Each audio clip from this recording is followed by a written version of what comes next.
Hello guys, तो कैसे हैं आप सब लोग। तो आज मैं आपके सामने आ चुका हूं कंप्यूटर का दूसरा लेक्चर लेके गाइस। तो इससे पहले मैंने जो है एक लेक्चर जो है इंट्रोडक्शन ऑफ कंप्यूटर पे जो है वो मैं दे चुका हूं गाइस। तो ये मेरा दूसरा लेक्चर है कंप्यूटर का। तो अगर आपको मेरे ये एफर्ट्स गाइस पसंद आ रहे हैं तो प्लीज़ वीडियो को लाइक शेयर और सब्सक्राइब करना ना भूलें, और कमेंट और लाइक करना ज़रूर, क्योंकि कमेंट अगर आप करोगे तो मुझे एक मोटिवेशन मिलेगी कि हाँ इसकी ज़रूरत है, मेरे लेक्चर्स जो हैं लोगों को पसंद आ रहे हैं। तो यही मोटिवेशन होती है जिसकी वजह से मैं आगे भी आपके लिए लेक्चर्स लाऊंगा। तो लाइक शेयर और सब्सक्राइब करना ना भूले, और कमेंट करना भी। तो चलिए शुरू करते हैं। आज जो मैंने टॉपिक उठाया कंप्यूटर का, वो उठाया कंप्यूटर आर्किटेक्चर गाइस। तो अच्छे तरीके से हम समझेंगे कि कंप्यूटर का आर्किटेक्चर जो है वो किस तरह का होता है।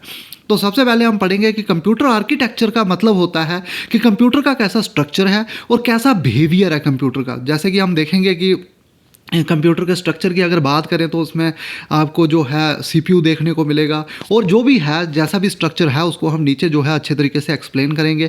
और बाद में और साथ में हम इसमें पढ़ते हैं कि बिहेवियर कैसा होता है कंप्यूटर का। कंप्यूटर के बिहेवियर की अगर बात करें तो कैसी इंस्ट्रक्शंस वो लेता है, उसके बाद उसके ऊपर कैसे प्रोसेसिंग करता है, उसके बाद कैसे वो रिजल्ट्स को स्टोर करता है। It's all about behaviour of the computer. तो ये है बिहेवियर। तो कंप्यूटर आर्किटेक्चर में हमें बिहेवियर को भी समझना है कि कंप्यूटर किस तरह से बिहेव करता है, और साथ में उसके स्ट्रक्चर को भी हम अच्छे तरीके से इस लेक्चर के अंदर जो है समझेंगे। आगे अगर बात करें गाइस, तो कंप्यूटर जो है उसके तीन मेन कंपोनेंट होते हैं। ये बात आपने ध्यान में रखनी है कि जो कंप्यूटर होता है उसके तीन मेन कंपोनेंट होते हैं। वो कौन कौन से होते हैं? तो पहला कंपोनेंट है हमारा इनपुट आउटपुट यूनिट। ये याद रखेंगे कि पहला कंपोनेंट जो कंप्यूटर का है वो है इनपुट आउटपुट यूनिट। और दूसरा जो कंपोनेंट है कंप्यूटर का वो होता है सीपीयू। ये भी आप याद रखेंगे कि जो सेकंड कंपोनेंट है हमारे कंप्यूटर का उसको बोलते हैं सीपीयू, सेंट्रल प्रोसेसिंग यूनिट। उसके बाद गाइस जो तीसरा यूनिट है हमारे कंप्यूटर का, तीसरा जो कंपोनेंट है हमारे कंप्यूटर का, उसको कहा जाता है मेमोरी यूनिट। और इन तीन को हम अच्छे तरीके से एक्सप्लेन करेंगे। तो कंप्यूटर आर्किटेक्चर में हमें यही कंपोनेंट को अच्छे तरीके से पढ़ना है। तो पहला कंपोनेंट है इनपुट आउटपुट यूनिट, दूसरा कंपोनेंट है सीपीयू, और तीसरा कंपोनेंट है guys memory unit. I hope guys यहां तक आपको चीजें क्लियर हो रही होंगी। आगे चलेंगे, सबसे पहले हम पढ़ेंगे कि इनपुट यूनिट क्या होता है, फिर आउटपुट यूनिट पढ़ेंगे। तो इस तरह से हमारा इनपुट आउटपुट यूनिट जो है खत्म हो जाएगा। सबसे पहले हम इनपुट यूनिट के बारे में समझते हैं। तो गाइज आपको ये पता होना चाहिए कि जो इनपुट यूनिट होता है वो सबसे पहले जो है इंस्ट्रक्शंस को एक्सेप्ट करता है। ये बात याद रखेंगे कि जैसे हमें कंप्यूटर को बताना है कि आपको ये काम करना है, तो सबसे पहले हम उसमें जो है इनपुट डालेंगे, इंस्ट्रक्शन डालेंगे, तभी कंप्यूटर जो है उस पर काम करेगा। फिर जो इनपुट यूनिट है, जब हम जो है इंस्ट्रक्शन जो है वो डाल देते हैं, इनपुट यूनिट जो है उसको एक्सेप्ट कर लेता है। फर्स्ट काम तो इनपुट यूनिट का है कि इंस्ट्रक्शन को एक्सेप्ट करना। सेकेंड काम है उस इंस्ट्रक्शन को कन्वर्ट करना। किस में कन्वर्ट करना? जब हम इंस्ट्रक्शन डालेंगे तो वो ह्यूमन रीडेबल फॉर्म में होगी, उसको जो है कन्वर्ट करना है। किस में कन्वर्ट करना है? कंप्यूटर रीडेबल फॉर्म में, मतलब 0-1 की फॉर्म में उसको कन्वर्ट करना है ताकि सीपीयू उसको समझ सके। और तीसरा काम जो है वो है supply the instruction to the computer. तो जैसे ही उस कंप्यूटर की इंस्ट्रक्शन को कन्वर्ट किया, उसके बाद कन्वर्ट करने के बाद उसको सप्लाई किया जाएगा कंप्यूटर को। तो इनपुट यूनिट जो है वो तीन काम करता है, एक्सेप्ट, कन्वर्ट और सप्लाई। पहला काम है एक्सेप्ट, कि जो भी आपने इंस्ट्रक्शन दी कंप्यूटर को उसको एक्सेप्ट करना है, उसके बाद उसको कन्वर्ट करना है ताकि सीपीयू रीडेबल फॉर्म में बनाना है, और उसके बाद उसको सप्लाई कर देना है कंप्यूटर सिस्टम को। आई होप आपको इनपुट यूनिट जो है वो अच्छे से समझ आया होगा। नेक्स्ट है guys output unit. Output unit की अगर बात करें तो सीपीयू जो है उसके ऊपर प्रोसेसिंग करेगा। प्रोसेसिंग करने के बाद वो जो रिजल्ट जो है फिर सीपीयू जब उसके ऊपर प्रोसेसिंग कर देगा तो उसको दोबारा से एक्सेप्ट करना है ना गाइस। तो उसको जो एक्सेप्ट करेगा वो करेगा आउटपुट यूनिट। आउटपुट यूनिट जब उसको एक्सेप्ट कर लेगा उसके बाद उसको दोबारा से कन्वर्ट करने की जरूरत पड़ेगी, क्योंकि सीपीयू जो है उसने जो है 0 और 1 की फॉर्म में रखा होगा और हम लोगों को वो समझ आएगी नहीं। तो इसलिए आउटपुट यूनिट जो है वो दोबारा कन्वर्ट करेगा उन रिजल्ट्स को ह्यूमन रीडेबल फॉर्म में गाइस। तो ये बात आप याद रखेंगे कि जो आउटपुट यूनिट है वो कन्वर्ट करता है रिजल्ट्स को ह्यूमन रीडेबल फॉर्म में। और तीसरा जो फंक्शन है वो है सप्लाई करना। तो दोनों इनपुट यूनिट का भी एक्सेप्ट, कन्वर्ट और सप्लाई ही फंक्शन है, और आउटपुट यूनिट का भी एक्सेप्ट, कन्वर्ट और सप्लाई ही फंक्शन है, और वो फिर सप्लाई कर देगा कन्वर्टेड रिजल्ट्स जो है यूजर को। तो ये आई होप आपको इनपुट आउटपुट यूनिट जो है वो अच्छे से क्लियर हो चुके होंगे। तो चलिए गाइज अब हम समझेंगे सेंट्रल प्रोसेसिंग यूनिट के बारे में, सीपीयू के बारे में। तो ये हमारा सेकंड कंपोनेंट है हमारे कंप्यूटर का। तो सीपीयू के बारे में अब हम अच्छे से समझेंगे। तो पहली बात गाइज आप याद रखेंगे, जो हमारा सीपीयू है इसको बोलते हैं brain of computer. Very very important, आपको सीधा जेके एसएसबी यहाँ से क्वेश्चन पूछ सकता है कि किस कंपोनेंट को कहा जाता है कंप्यूटर के ब्रेन ऑफ कंप्यूटर। तो आपका आंसर होना चाहिए उसको बोला जाता है सीपीयू। तो नेक्स्ट अगर बात करें तो जो हमारा सेंट्रल प्रोसेसिंग यूनिट होता है वो बना होता है arithmetic logic unit, control unit और रजिस्टर। तो गाइज़ ये बात आप याद रखेंगे। मैं आपको यहाँ पे दिखा लेता हूँ कि अगर ये हमारा सीपीयू है गाइज़, ये मैं आपको दिखा देता हूँ। ये अगर हमारा सीपीयू है तो कुछ इस तरह से आपको सीपीयू देखने को मिलेगा। यहाँ पे होंगे ALU, अर्थमेटिक लॉजिक ऑपरेशंस, और यहाँ पे आपको देखने को मिलेगा कंट्रोल यूनिट, और यहाँ पे आपको देखने को मिलेंगे रजिस्टर्स।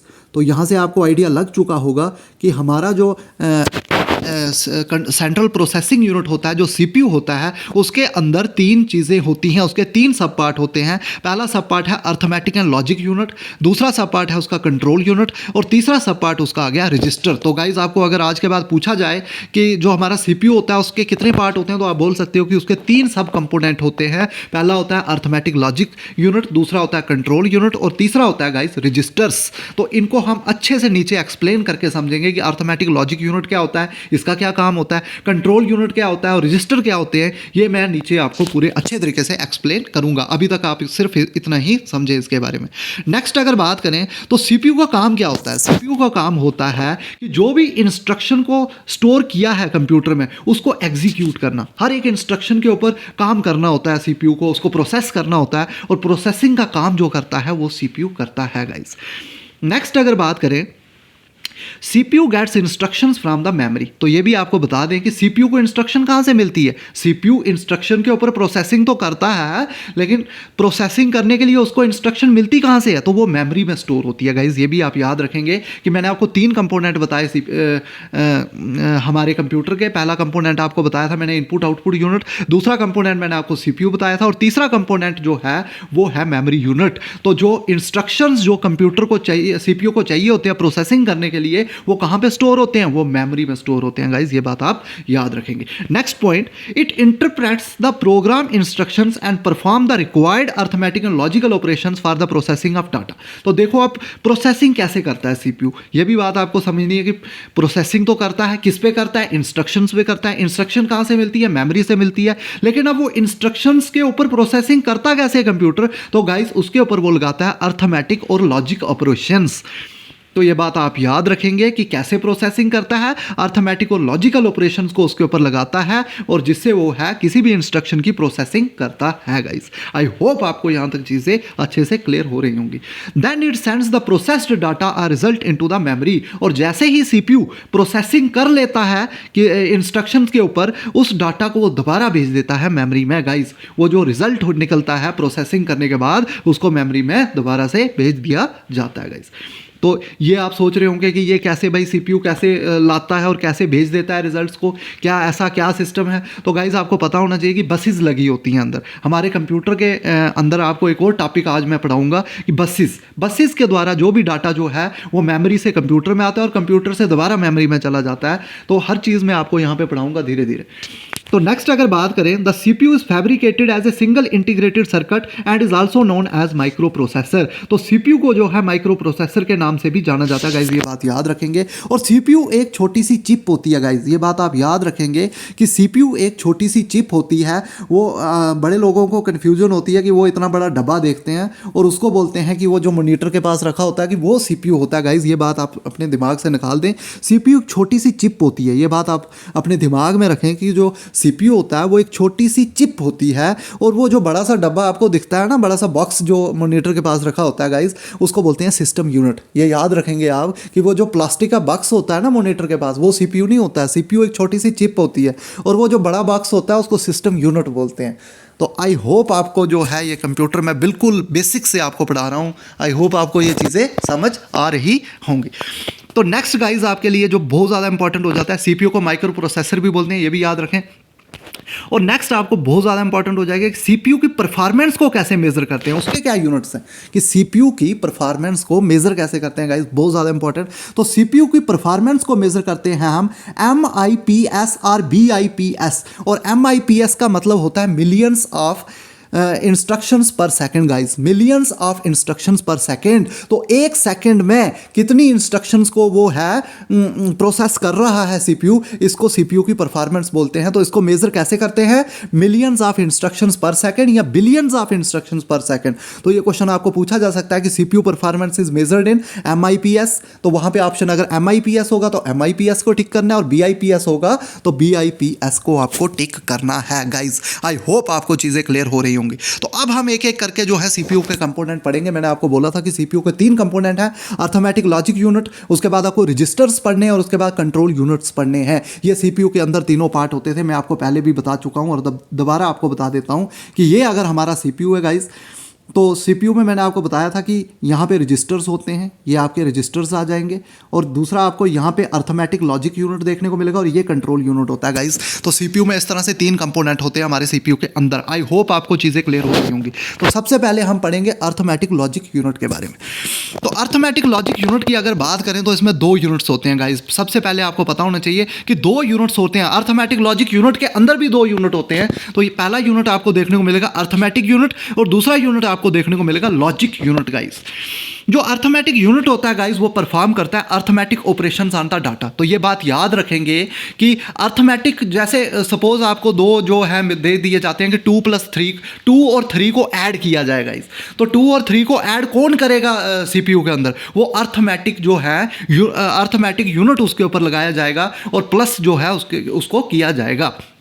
तो अर्थमेटिक यूनिट, और दूसरा जो यूनिट होता है उसके अंदर वो होता है लॉजिक यूनिट गाइस। और लॉजिक यूनिट क्या करता है, लॉजिक यूनिट जो है गाइस वो कंपैरिजन ऑपरेशंस करता है। कौन से ऑपरेशंस करता है, कंपैरिजन ऑपरेशंस करता है, और ग्रेटर देन और लेस देन ऑपरेशंस जो है वो अप्लाई करता है गाइस।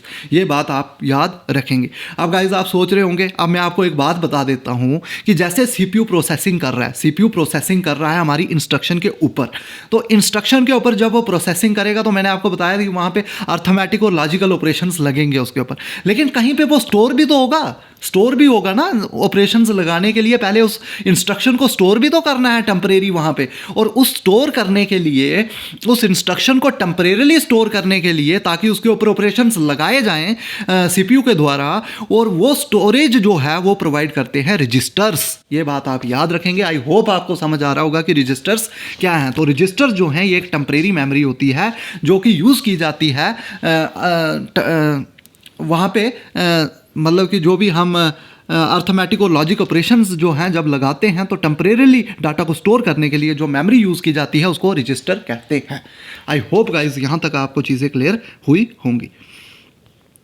तो नेक्स्ट हम पढ़ेंगे रजिस्टर्स के बारे में गाइस। रजिस्टर्स को हम अच्छे तरीके से, तो मैंने आपको पहले समझा दिया है कि रजिस्टर्स क्या होते हैं। ये एक टेम्परेरी मेमोरी होती है जो कि यूज़ की जाती है टेम्परेरी स्टोरेज के लिए, जो कि इंस्ट्रक्शंस को स्टोर करके रखती है, और फिर उसके ऊपर सीपीयू जो है अर्थमेटिक और लॉजिक ऑपरेशंस लगाता है। तो पढ़ेंगे हम रजिस्टर्स के बारे में। रजिस्टर्स जो हैं ये हाई स्पीड स्टोरेज एरियाज होते हैं, काफ़ी हाई स्पीड होती है इनकी। अगर स्पीड इनकी कम होगी तो सीपीयू की उतनी कम स्पीड होगी। तो आप यहाँ से समझ चुके होंगे कि रजिस्टर्स की अगर साइज बड़ा है तो उससे जो है हमारे सीपीयू की स्पीड भी काफ़ी अच्छी होगी गाइस। तो रजिस्टर्स की साइज पे डिपेंड करती है हमारे सीपीयू की स्पीड। तो हाई स्पीड स्टोरेज एरियाज होते हैं with in the CPU, CPU के अंदर होते हैं। मैंने आपको दिखाया था डायग्राम में। इट स्टोर्स डाटा, ये डाटा को स्टोर करते हैं। डाटा मीन्स जो भी इंस्ट्रक्शन जिनके ऊपर जो है एक्शन लेना है, जिनके ऊपर प्रोसेसिंग करनी है सीपीयू ने, वो वहाँ पे स्टोर होते हैं। तो यहाँ पे डाटा स्टोर होता है, इंस्ट्रक्शन स्टोर होती हैं, एड्रेसेस स्टोर होते हैं। यहाँ पे एड्रेस भी स्टोर किया जाता है कि उस इंस्ट्रक्शन का एड्रेस कहाँ पे है। तो क्योंकि हमें जो है, जैसे ही हमने कोई इंस्ट्रक्शन मेमोरी से लाई गाइस, तो उसको दोबारा भी तो मेमोरी में हमें भेजना है। तो दोबारा मेमोरी में भेजने के लिए जो है सीपीयू का एक रजिस्टर जो है, रजिस्टर की स्पेशल टाइप होती है, वो जो है उसका एड्रेस स्टोर करके रखती है कि हमें दोबारा जो है इस इंस्ट्रक्शन को कहाँ पे भेजना है। तो वहाँ पे जो है एड्रेस भी स्टोर करके रखा जाता है रजिस्टर्स के अंदर। और इंटरमीडिएट रिजल्ट्स होते हैं जो प्रोसेसिंग के, वो भी जो है स्टोर करके रखे जाते हैं। और रिजल्ट्स कौन से रजिस्टर में रखा जाता है, तो रिजल्ट्स जो है इंटरमीडिएट जैसे जो है बोला कि 2 और 3 को ऐड किया जाए, तो 2 और 3 को जब ऐड किया जाएगा तो रिजल्ट उसका आएगा 5। उस 5 को कहाँ स्टोर करके रखा जाता है रजिस्टर में, तो उसके लिए एक अलग रजिस्टर होता है, उसको बोलते हैं एक्यूमुलेटर रजिस्टर गाइस। तो याद रखेंगे, ऐसा रजिस्टर जहां पे रिजल्ट्स को स्टोर किया जाता है उसको बोलते हैं एक्यूमुलेटर गाइस। तो मैं आपको नीचे टाइप्स भी जो है रजिस्टर्स की अच्छे से एक्सप्लेन करूंगा। तो आगे चलेंगे हम। Often referred as CPU working memory guys, ये क्वेश्चन बहुत ज़्यादा इंपॉर्टेंट हो जाता है। आपको सीधा सीधा क्वेश्चन पूछा जा सकता है कि जो सीपीयू की वर्किंग मेमोरी है वो किसको बोला जाता है, कौन सी मेमोरी होती है जो वर्किंग मेमोरी होती है सीपीयू की, तो आपको पता होना चाहिए कि उसको जो है रजिस्टर्स बोलते हैं। The number of registers and the size of each register helps to determine the power and speed of CPU.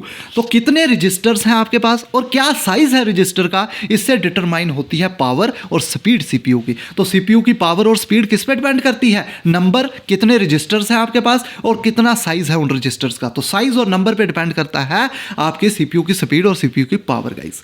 और जो साइज होता है रजिस्टर का गाइज उसको बोलते हैं वर्ड साइज। ये बात आप याद रखेंगे कि जो साइज होता है रजिस्टर का उसको बोलते हैं word size guys. Very very very important. तो आपको सीधा क्वेश्चन पूछा जा सकता है कि the size of register also called, 4 option में 4 ऑप्शन होंगे तो वहां पे आपको टिक करना है word size. I hope guys यहां तक आपको अच्छे से एक्सप्लेन हो रही होंगी चीज़ें। नेक्स्ट अब हम समझेंगे टाइप्स ऑफ रजिस्टर। तो रजिस्टर के अलग अलग टाइप्स हैं। सबसे पहले हम समझेंगे कि मैंने आपको पहले बताया था, मैं आपको बता देता हूँ यहाँ से अच्छे तरीके से एक्सप्लेन करूँगा, क्या कि आपके यहाँ से कॉन्सेप्ट जो हैं वो क्लियर होके आगे जाने चाहिए। तो रजिस्टर की अगर हम बात करें गाइस, तो रजिस्टर जो है एक तरह का नहीं होता है। यहाँ पे अलग अलग किस्म के रजिस्टर होंगे हमारे सीपीयू के अंदर। ये अलग रजिस्टर होगा, ये अलग रजिस्टर होगा, ये अलग रजिस्टर होगा, ये अलग अलग रजिस्टर होगा।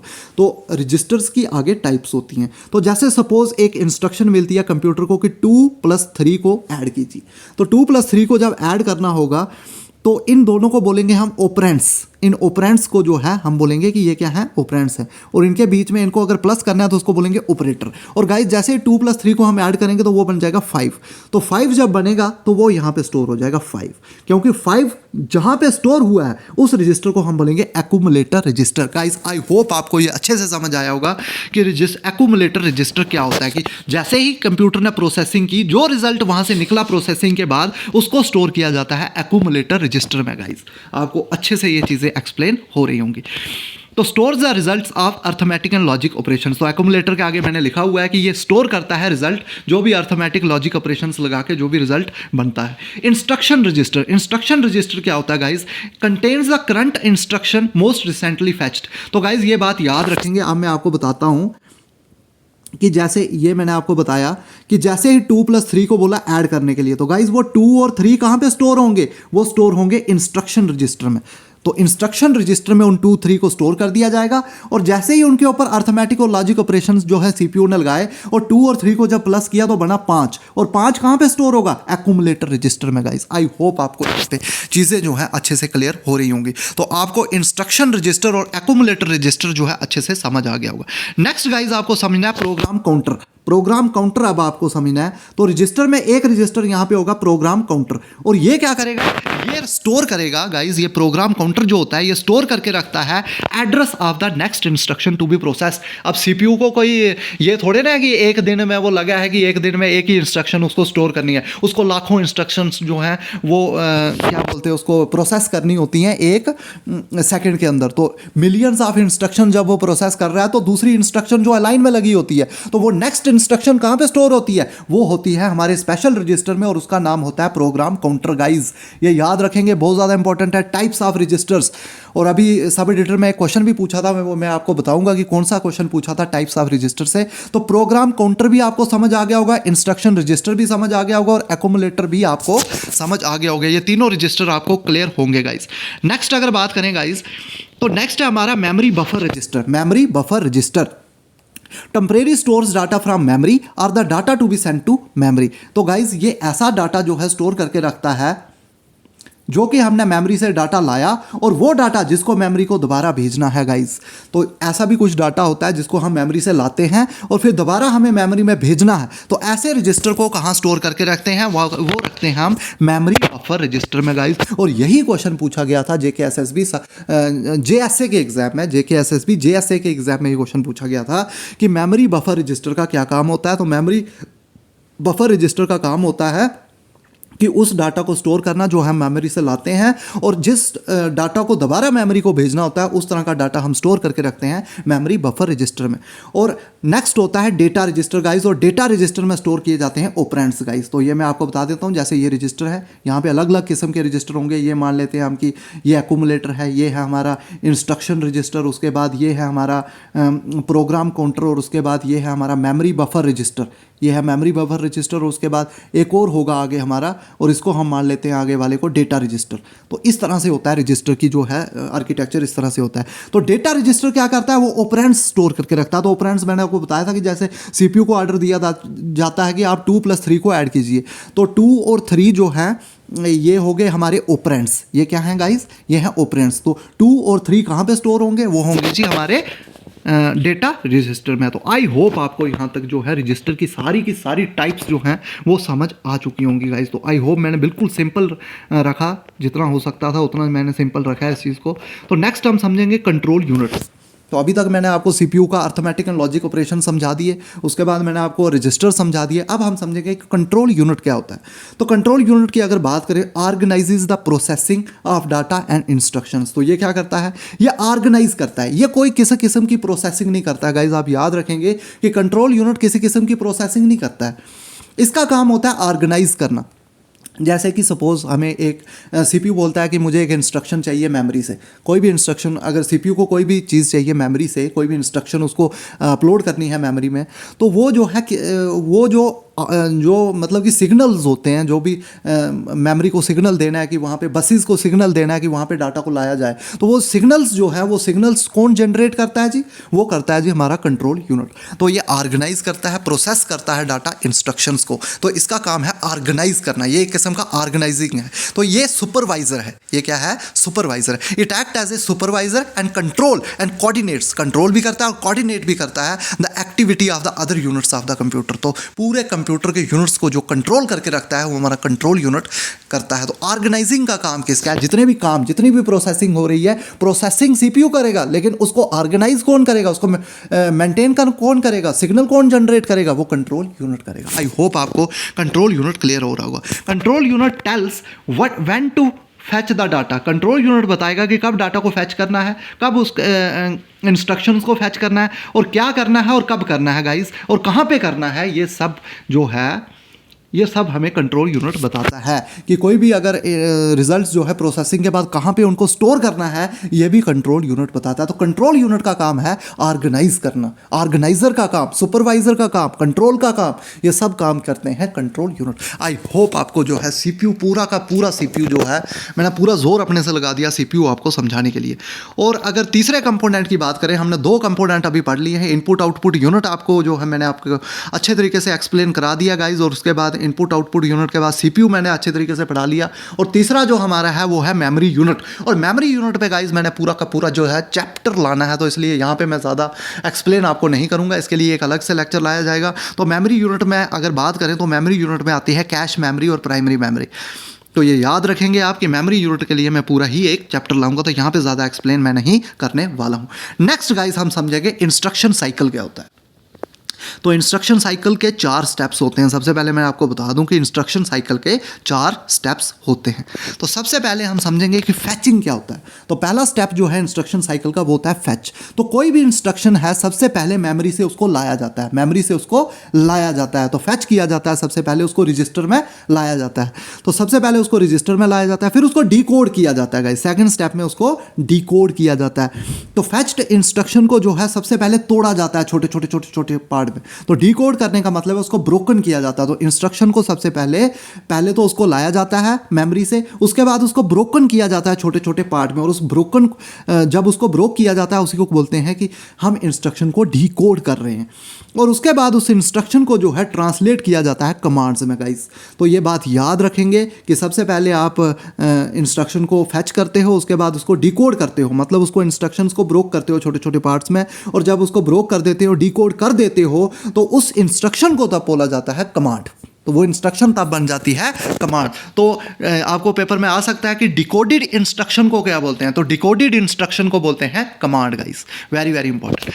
तो डिकोड करने के बाद उसको किया जाता है एग्जीक्यूट।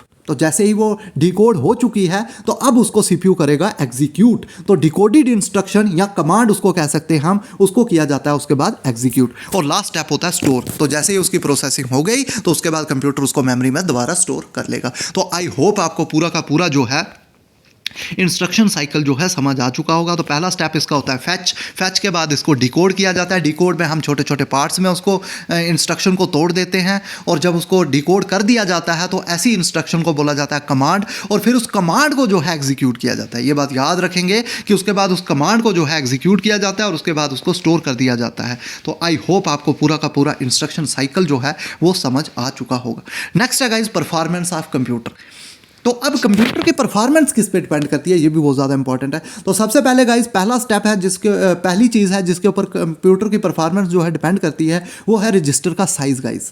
तो रजिस्टर का साइज़ जो है उसको वर्ड साइज़ भी बोलते हैं, मैंने आपको पहले बता दिया है। तो रजिस्टर के साइज़ पे डिपेंड करती है कंप्यूटर की परफॉर्मेंस। तो जितना बड़ा जो है रजिस्टर का साइज़ होगा, जितने ज़्यादा रजिस्टर्स होंगे, उतना ही उसकी कंप्यूटर की परफॉर्मेंस अच्छी होगी। Next guys, next performance depend करती है रैम पे। तो रैम में आपको पता ही है बेसिक इनपुट आउटपुट सिस्टम और भी बहुत सारी चीज़ें जो हैं वो रैम में ही होती हैं। तो रैम के ऊपर भी कंप्यूटर की परफॉर्मेंस डिपेंड करती है। तो जितनी ज़्यादा रैम का साइज़ होगा उतनी ज़्यादा आपकी कंप्यूटर की परफॉर्मेंस अच्छी होगी। नेक्स्ट गाइस क्लॉक की स्पीड। तो क्लॉक स्पीड को आपको अच्छे से समझना है। क्लॉक स्पीड होती है कि एक सेकंड में प्रोसेसर कितनी इंस्ट्रक्शंस को एग्जीक्यूट कर रहा है गाइस, इसको बोलते हैं क्लॉक स्पीड। तो क्लॉक स्पीड के ऊपर भी हमारी कंप्यूटर की परफॉर्मेंस डिपेंड करती है। तो अगर जितनी ज़्यादा वो एक सेकंड में जितनी ज़्यादा इंस्ट्रक्शंस को जो है प्रोसेस कर सकेगा सीपीयू, तो उतनी अच्छी उसकी क्लॉक स्पीड होगी गाइस। तो उतनी अच्छी परफॉर्मेंस भी कंप्यूटर की होगी। नेक्स्ट गाइस बसेस पे भी डिपेंड करता है कंप्यूटर की परफॉर्मेंस। तो कितनी विड्थ है बसेस की, उसके ऊपर डिपेंड करेगा हमारी परफॉर्मेंस कंप्यूटर की। और नेक्स्ट है गाइस कैश मेमोरी पे भी डिपेंड करती है हमारी कंप्यूटर की परफॉर्मेंस। तो आई होप आपको परफॉर्मेंस कंप्यूटर की समझ आई होगी। नेक्स्ट गाइस हम पढ़ेंगे मदरबोर्ड के बारे में। मदरबोर्ड के बारे में हम थोड़ा बहुत समझ लेंगे। तो गाइस मोस्ट इंपॉर्टेंट कंपोनेंट होता है हमारे पर्सनल कंप्यूटर का। तो मदरबोर्ड आपने देखा होगा, एक सिलिकॉन की चिप होती है। इसके ऊपर जो है बहुत सारे सर्किट बने होते हैं, छोटे छोटे। आपने कभी देखा होगा कोई भी इलेक्ट्रॉनिक चीज़ के उसके अंदर एक प्लेट जैसी होती है और उसके ऊपर छोटे कंपोनेंट लगे होते हैं, और वो होता है हमारा मदरबोर्ड। तो आई होप आपने इस चीज़ को देखा हो। तो मोस्ट इंपॉर्टेंट कंपोनेंट आने PC, it is a large printed circuit board. तो गाइज ये बहुत बड़ा प्रिंटेड सर्किट बोर्ड होता है, हैविंग मैनी चिप्स, और इसके ऊपर बहुत सारी चिप्स होती हैं, कनेक्टर होते हैं, और बहुत सारे इलेक्ट्रॉनिक्स जो हैं इसके ऊपर लगे होते हैं। तो ये मैंने आपको बता दिया। Motherboard contains the processor. Motherboard में एक प्रोसेसर होता है, मेमोरी चिप्स होती हैं, इंटरफेसेस होते हैं और सॉकेट्स होते हैं। ये सब आपको पता होगा। तो basic output system and complementary metal oxide semiconductor are present on the board. तो गाइज ये क्वेश्चन आपको पूछा जा सकता है कि CMOS चिप कहाँ पे लगी होती है। तो ये बहुत ज़्यादा इंपॉर्टेंट है। CMOS की आप फुल फॉर्म भी याद रखें। और CMOS चिप कहाँ पे होती है, ये होती है मदरबोर्ड के ऊपर, complementary metal oxide semiconductor. Guys very very important, CMOS chip कहाँ पे होती है, तो ये आपको पता होना चाहिए कि मदरबोर्ड के ऊपर लगी होती है। और BIOS basic input output system भी वहाँ ही आपको देखने को मिलेगा। नेक्स्ट है गाइस, इसको क्या क्या बोलते हैं। तो मदरबोर्ड को मेन बोर्ड भी बोलते हैं, लॉजिक बोर्ड भी बोलते हैं, प्लेनर बोर्ड भी बोलते हैं, और सिस्टम बोर्ड भी बोलते हैं। ये सब बातें आप याद रखें। नेक्स्ट गाइस हम पढ़ेंगे इंटरकनेक्शन ऑफ यूनिट। तो इसके बारे में हम सबसे पहले पढ़ेंगे कि बस क्या होता है। तो बस होती है set of wires use for interconnection of components of computer. तो जैसे गाइस हम अपनी बॉडी के अंदर ले लें, तो हमारी बॉडी के अंदर क्या है, वीन्स हैं, आर्टरीज हैं। तो वो आर्टरीज जो हैं एक आर्गन को दूसरे आर्गन के साथ जोड़ती हैं, उनको ब्लड प्रोवाइड करवाती हैं। तो वैसे ही कंप्यूटर के अंदर गाइस आप याद रखें कि वहाँ पे वायर्स होती हैं, वहाँ पे बसेस होती हैं, जो कि डाटा को एक कंपोनेंट से दूसरे कंपोनेंट तक पहुँचाती हैं गाइस। तो बसेस होती हैं उसके अंदर, कुछ इंटरनल बसेस होती हैं, कुछ एक्सटर्नल बसेस होती हैं। तो इनके बारे में हम अच्छे से समझेंगे। सबसे पहले हम समझेंगे कि एड्रेस बस क्या होती है। तो गाइस सबसे पहले आप याद रखेंगे जो एड्रेस बस होती है वो कनेक्ट करती है सीपीयू को रैम से।